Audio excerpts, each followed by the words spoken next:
تابعوا معي هذا الفيديو حتى الآخر. المنتخب المغربي قوي جدا، ولا ننسى قطر والأمة العربية كاملة. المنتخب المغربي أحسن منتخب هجوميا ودفاعيا، أعطى للعالم دروسا في التكتيك والأخلاق، مثلوا العرب وإفريقيا خير تمثيل.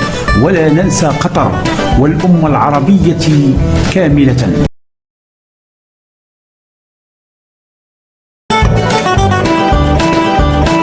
المنتخبات المشاركة من كل قارة في كل مرة توحيد العالم بالحق ولم الشمل، لا للتفرقة على الحق وزرع الحب في قلب كل من كان يدعي الفراق والشقاق. بالحق منتخبنا حسسنا وحسس كل العالم. يا منتخب فرحتمونا وركبنا على الفرحة. بالحق كل الدنيا أصبحت تعرف من هو المغرب، بالحق من هي دولة قطر، وبالحق من هم العرب بالإسلام دينا وبمحمد نبيا ورسولا. ورددوا كلمة لا إله إلا الله محمد رسول الله، وتركوا الغرب في دهشة.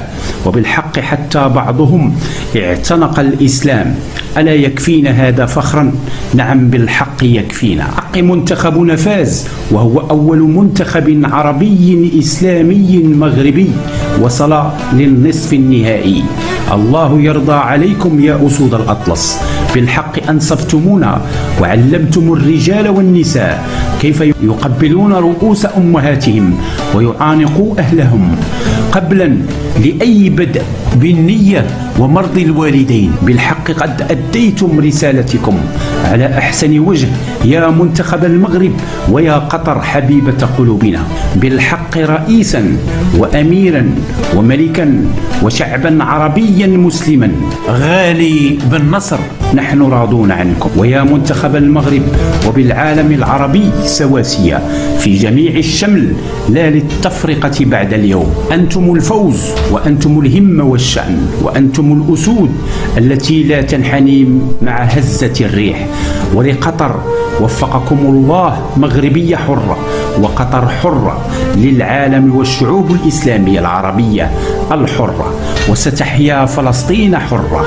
الحمد لله الرسالة وصل مضمونها للعالم، وصلنا نصف النهائي وكسبنا عالما عربيا موحدا. لن نستسلم. برافو الجامعة، برافو الركراكي، برافو الأسود، برافو قطر، برافو العالم العربي الإسلامي.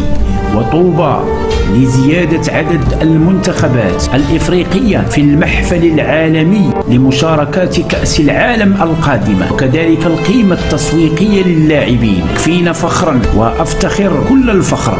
وشكرا لإخواننا العرب في كل أقطار العالم على تضامنهم وحبهم لبلدهم الثاني المغرب. الله الوطن الملك.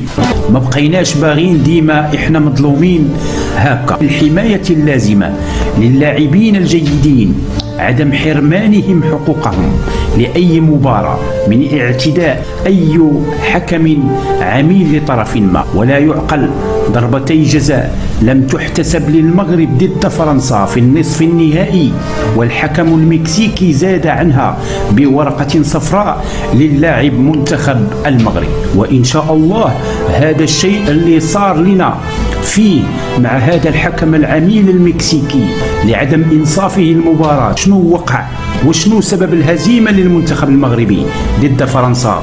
يا الفيفا ويا حكم كلمة حق فينا. واللي حصل مع منتخب المغرب الشيء الصعب هو تكراره. والعالم يقول ديما المغرب من فوز إلى فوز. أحتج لأن ما حصل لمنتخبنا المغربي مع فرنسا ضربتي جزاء لصالح المنتخب المغربي لم تحتسب. حكم المباراة غير عادل إطلاقا لمباراة المغرب وفرنسا، ولو رفقا للنصف النهائي كأس العالم قطر 2022 أمام المنتخب المغربي. ونحن نعرف جيدا الفيفا لن تعيد المباراة للحفاظ على صورة وجهها. يا الفيفا صورة الوجه الحقيقية ستبقى مع الحق دائما. أحب منكم كلمة حق في المنتخب المغربي. من يكره الحق، والحق يعلو دائما، وربنا عنده حكمة في اللي حصل. إذا هم أخذوا الكأس ظلما فإننا فزنا.